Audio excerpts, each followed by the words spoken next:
The Honourable Carl McGinn. Thank you, Acting President, and I thank the Honourable Peter Foster for bringing this very timely motion to the House. I too don't necessarily enjoy getting up and talking about this, but as I've said since coming into this House, it's important we do talk about it, and thank you very much for bringing it to the House today. Members, you know this subject to me is very personal and it gets me quite fired up, and today will be no different. So firstly, I'd like to start by giving my condolences to all families, friends and work colleagues that have ever lost somebody on a workplace. And specifically, most recently, there has been a very dreadful trend, which I think has been building for a very long time and has the potential to continue building in that trend unless employers pull their heads in and start doing what they should be doing to ensure workers are protected on the job. I will start with, and no one will be surprised, that I'm a very proud union person, have been in the industry and will continue to be. A very proud MUA member, and I will have to say that the MUA, among all unions as well, they're safer sites when we have union-dense sites in workplaces. That is proven.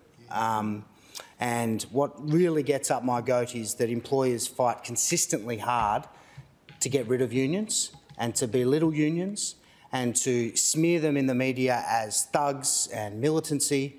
Well, militancy protects lives, and I think every worker that goes to work should come home, and I think that is achievable. We're not talking about a pie-in-the-sky option here. It is achievable.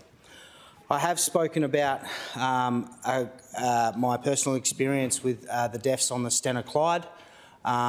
In my maiden speech, I spoke about how two men, Peter Meddens and Barry Denholm, were unable to return from work due to an incident on board a rig. And I spoke about the failure of the workplace regulator, NOPSEMA, in actually investigating or doing anything to make that a safer workplace after the fact that 2 lives were lost. I've spoken about lost time injuries, LTIs.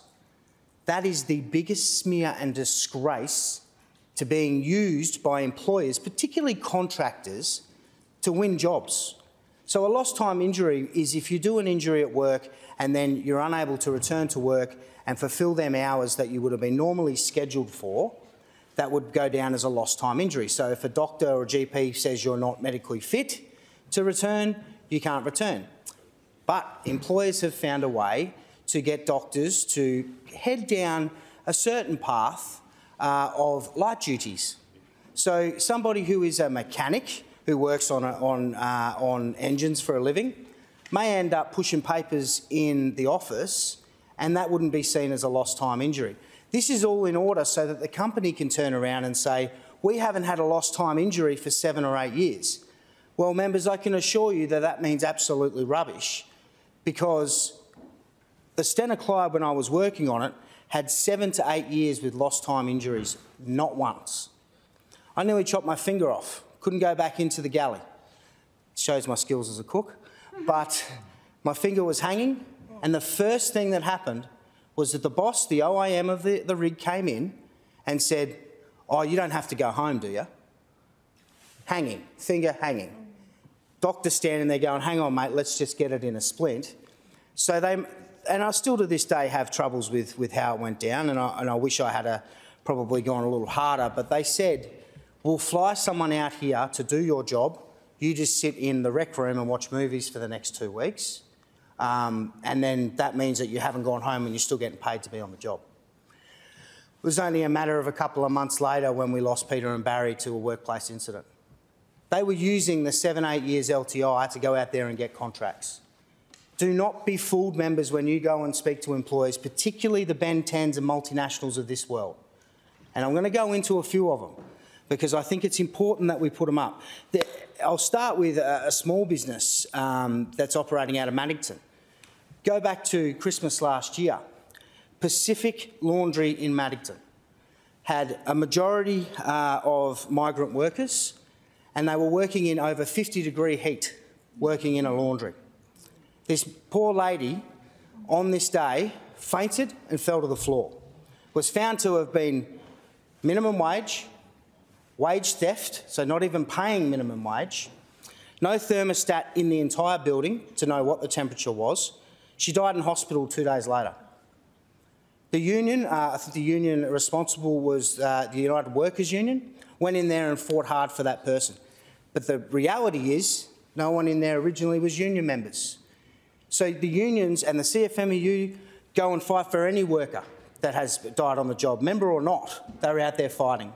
Every union goes in and fights for it, but that's after the fact.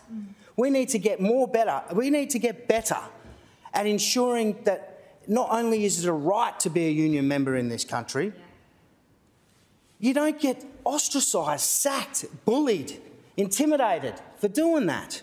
It's absolutely disgraceful. You know, it is clear to me, and my experience in the offshore oil and gas industry, that there has been cost-cutting ahead of big oil and gas corporations who are at the root of the OH&S problems in the oil and gas industry. Whilst NOPSEMA are still investigating the tragic death of Michael German on the NRC on Friday the 2nd of June, it is clear to me and my experience that Woodside have had some safety systems fail. It is not just important but essential that the safety regulator focuses on the root cause of the decline in safety standards in the oil and gas industry. Over the past decade, Woodside, Chevron and Santos have been at the forefront of the oil and gas corporations in churning through inexperienced green hat workers on their facilities.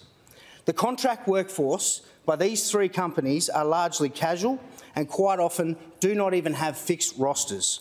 They are being treated as expendable units of production.